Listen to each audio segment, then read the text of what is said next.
زۆر باشە خۆشەویستان و ئازیزانم، ئێستا بە باسی دە لە دڵخوازترین فیلمەکانی ساڵانی 1990 بکەم لە ژیانمدا بینیومە. ژمارە دا فیلمێکی کۆمیدیان بە ناوی The Mask. کاتی خۆی زۆربەتان ئەگە تەمەنتان لە ساڵانی 1990ەکانە دەزانن کەەوە جیم کاری کاتی خۆی فیلمێکی هەبوو، ماسکێکی کەسک لە چاو دەکا، دەبتە کارکتەری The Mask یەکێکە لەو کارکتەرانی کەەوە هەم لە دنیای فیلم و هەم لە دنیای ئەو کەسانی کە سەیری فیلمیش ناکەن شارەزانە. بەتایبەتی ئەو کەسانی کەەوە عاشقی فیلمەکانی ساڵانی 1990 یان تەمەنیان ساڵانی 1990. جیمکاریە لەو فیلمەیە، کەسێکەوە دەهێنێت پێ برێ بە ئارەزووی خۆت نواندم کە لەبەرەوەی ئەو کارکتەرە خەڵکی سەر زەوی نییە، ئەو کارکتەرە تەبیعی نییە و بە شێوەیەکی زۆر ناتەبیعی نواندن دەکات. فیلمێکی ناوازەیە و یەکێکە لەو فیلمانێکەوە زۆر بەدڵە و هیوادارم ێوەژەکە تاوە کوێستانەتان بینیوە سەیری بکەن. ژمارە 9 فیلمێکە لە هەموو تەمەنێک نییە و فیلمە لەبەر چاو فیلمەشم دانێ، لەبەرەوەی ئەگەر لە ساڵانی 1990 لەدایک بووبییان لە سەرەتای 2000ەکان گەورە بووبی بێگومان فیلمی ئەمریکن پای بینیوە. ئەمریکن پای باسی گەنجێکی دەکات لە تەمەنیی هەرزەکاری، نازانی چۆن مامەڵ لەگەڵ ڕەگەزی بەرامبەری بکات، تازە خۆی دەناسی و نازانی چۆن مامەڵ لەگەڵ گەورەبوونی تەمەنی خۆی بکات.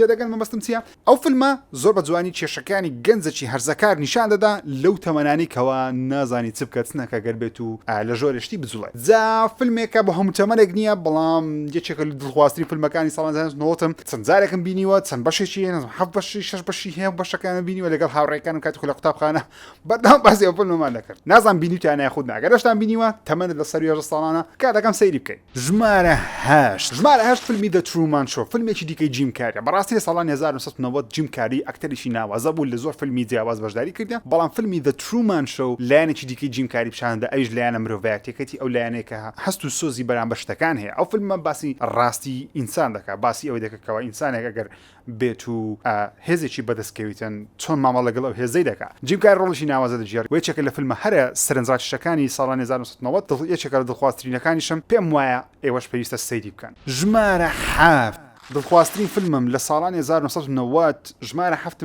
فیلمی سلیپی هاڵۆیە. ئەو فیلمێکەوە جۆنی دێپ لە هەموو جیهان ناسرا. پێش فیلمەکانی جاک سپارۆی کەس جۆنی دێپی بۆ شێوەیە نەدەناسی، بەڵام لە فیلمی سلیپی هاڵۆ لە چەند فیلمێکی جیاوازی ئەنتیکەی دیکە جۆنی دێپ هاتە ناو دنیایەکەوە بەردەوام ڕۆڵی جیاواز وەردەگری. و فیلمی سلیپی هاڵۆ چرۆکێکی زۆر سەرنجڕاکێشی کە بێگومانە من باسی چرۆکانیان ناکەم، نامێ سپۆیلەکەم دەکەس. چرۆکەی سەرنجڕاکێشە باسی پیاوێکی دەکات لەستە ناوچەیەک، شوێنێک، گوندێک، شارۆچکەیەک لە ناو دارستانێکی ترسناکی کەش و هەوایەکی سیر تووشی کەسەکی بووینە کەوا بێسەرە دەیانەوێت خەڵکی دیکە بکوژی، یاخود ڕۆحێکەکەوە بێسەرە دەیانەوێت خەڵکی دیکە بکوژی. تاکە کەس کە بیەوێت چارەسەری کێشانە بکە کە سەرەتا باوەڕیشی پێ نییە، بێگومان کارکتەرەکەی نواندنیەکی نایاب پێشکەش دەکات. ئەو فیلمە بێگومان شایانی بینینە. ژمارە 6 فیلمی Saving Private Ryan، ئەو فیلمێکەوە لە کوردستان بە بەرزترین فیلم دادەنرێت لە هەموو جیهانیش تاوەکو ئێستا باز دەکرێت. Saving Private Ryan کۆمەڵ ئەکتەرێکی ناوازێکی دەیە. تۆم هانکسی دەباتە ناودەنگی جیهانی دووەم وەکو کاپتنێک، وەکو پێشەوایەک، وەکو لیدەرێکەوە تاقمێکی لە بەردەست ڕێزەنی زیانی دووەم ڕوبەڕووی هەندێک تەحەدی ببنەوە. پەیامی فیلمەکەی هاوڕێیەتی، برایەتی، تێکۆشان لە پێناو وڵاتەکەی و بێگومانە ئەو فیلمە شایانی بینینە. ژمارە 5 فیلمی 12 Monkeys. 12 Monkeys دیکێکە لەو فیلمانێکەوە زۆربەتان بێگومان نەتان بینیوە، زۆر بەشتانەکە بینیشتانە تی ناگەن و شتێکی ئاسایشەکە تی نەگەن، چکۆی فیلمێکی ئاڵۆزە و زەحمەتە تێگەیشتنی. فیلمەکە باسی کارکتەری بروس ویلسی دەکات لە داهاتوویەکی دوور لە ڕێگەی گەشتی کاتەوە نێردرێتە ڕابردوو کە کارکتەری براد پیت دەناسی کە لێرە براد پیت ڕۆڵی شتێکی یەکجار سەرنجڕاکێشە ڕۆڵ یەکێکە لە جوانترین ڕۆڵەکانی براد پیتی بە بڕوای من. بروس ویلس لە داهاتووە هاتە ڕابردوو تاوەکو هەندێک شت هەیە چارەسەری بکە تاوەکو مرۆڤایەتی لە ناو دەچی یاخود مرۆڤایەتی نەگاتەوە حاڵەتێک کە لە داهاتوو گەیشتە حاڵەتەی. فیلمێکی جوانە بەڵام ئاڵۆزە. 12 Monkeys پەیامێکی زۆر جوانیشی هەیە و نواندنی براد پیتی دووبارە نەکراوە و فیلمەکە خەیاڵی زانستێکە زۆرم بەدڵە و پێم وایە ئێوەش پێویستە سەیری بکەن. ژمارە 4 فیلمی هیتە فیلمێکەوە دوو عیملاقی سینەما، ئالپەچینۆ لەگەڵ ڕۆبەرت دنیرۆ وەکو پۆلیس و پاڵەوان وەکو خراپەکارێکی پاڵەوان دەکەونە بەرامبەر یەک. فیلمەکە وەکو ڕاومشک و پشیلەیە لە شوێنێک بۆ شوێنێکی دیکە چێ بەرامبەر چێ زیرەکترە. هەردوو ئەکتەر بەڕاستی لێک دەوەشێنەوە، هەردوو ئەکتەری دەبینیکەوە یەکێکیان پۆلیسە دەوێت خراپەکارەکەی ڕاو بنێ، بەڵام دەست بدرێت کە خراپەکاریش تەواو نییە، پۆلیسەکەس پۆلیسێکی تاو باش نییە. فیلمێکی ناوازەیە بێگومان ئەگەر حەز لە فیلمەکانی ئالپەچینۆیە بەتایبەتی ئەگەر ڕۆبەرت دنیرۆش تێدابی پێویستە سەیری فیلمی هیت بکەیت. ژمارە 3 ژمارە سێم بێگومان فیلمی جوراسیک پارکە کاتێککە جوراسیک پارک لە ساڵی 1990 بڵاو کرایەوە هەموو جیهانی سەرسام کرد من لە سەرەتای 2000ەکان فیلمەکەم بینیوە بێگومان کاتێککە سەری فیلمەکەشم کرد دنیایکی وێناکردن لە بۆم بووەوە کاتێککە بیر دەکەی وەگەبێت و داینەسۆرەکان بەو شێوازێکە لە فیلمەکە باز دەکرێت زیندوو بکرێنەوە هەموو منداڵێک لە منداڵیەوە حەز دەکە شتێکی وا ببینی تەنانەت ئێستاش جارجارە حەز دەکەم لەگەڵ خێزانم بی لەگەڵ عایلەکەی خۆم بیسەری فیلمی جوراسیک پارکی کۆن بکەمەوە فیلمێکی جوانە نواندنی جوانە ئەو تەکنۆلۆژیای لە سەردەمی بەکارهاتیە پێم سەیرە تاوەکو ئێستا خۆی گرتێ و کۆن نەبووە فیلمێکی ناوازەیە دەستخۆشی لە ستیڤن سپیلبەرگ دەکەین بۆ دروستکردنی و دنیا وێنایە جوانە هیوادارم ئێوەش ئەگە تاوەکو سەنەتان بینیوە سەیری بکەن ژمارە دووم بێگومان فیلمی ئارنۆلد مسەکە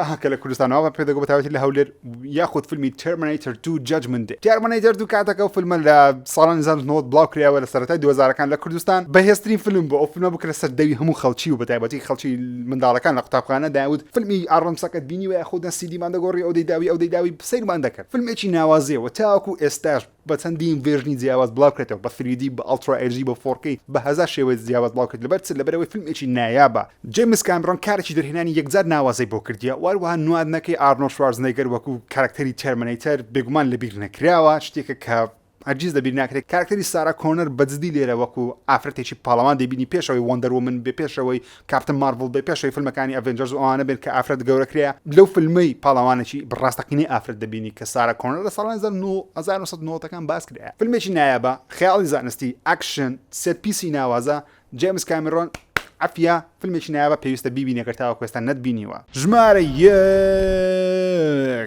ژمارەیەکشم بێگومان دەبی فیلم باسی فیلمی کاسینۆ بکەم کاسینۆ لە بۆ من تاوەکو ئێستاش یەکێکە لە باشترین فیلمەکان لە دڵخوازترین فیلمەکانم بێگومان لە ساڵانی 1990 ئەو فیلمە دڵخوازترین فیلمی منێ لەو سەردەمەی ڕاستە من لە ساڵانی 1990 نەبینیوە لە سەرەتای 2000ەکان بوو بینیوە بەڵام ماوە بێگومان ساڵی چەند جارێک سەیری دەکەمەوە ڕۆبەرت دنیرۆ جۆ پێچی بێکەوە نواندنێک ئەنجام دەدەن تەنانەت لە فیلمی ئارشمانیش ئەو نواندنە ناوازەی خۆیان دووبارە کردەوە بیرم لە بۆ فیلمی کاسینۆ دەچوو کاسینۆ باسی کابرایەکی دەکەکەوە لەلایەن مافیایەکانی نیویۆرکەوە دەنێردرێتە لاس ڤێگاس تاوەکو چەند گازینۆیەکیان لە بۆ بەڕێوە بە لەگەڵ هاوڕێیەکی خۆیکەوە هاوڕێیەکەی زۆر سەرشێتە ئەو کابرایەکی عاقڵ دەوێت پارە پیاکە دوو دنیای جیاواز بەڵام لەبەرەوەی هاوڕێنە دوو مێشتی جیاواز بەڵام لەبەرەوەی هاوڕێنە سەرەتای شتەکانیان لە بۆ باشە بێکەوە دەڕۆ بەڵام کاتێککە خیانەت لێکتر دەکەن دنیایەکە بەتەواوی دەگۆڕێ فیلمێکی سێ کاژمێری ڕاست دووردرێژە بەڵام ناوازەیە مارتن سکۆرسێزی مامۆستایە لە دروستکردنی مافیا مامۆستایە لە دروستکردنی فیلمی مافیایی هیوادارم ئێوەش سەیری بکەن گەرتاوەکو ئێستانەتان بینیوە خۆشەویستانم ئەوە دەرە دڵخوازترین فیلمەکانی ساڵانی 1990 بوون بەلای من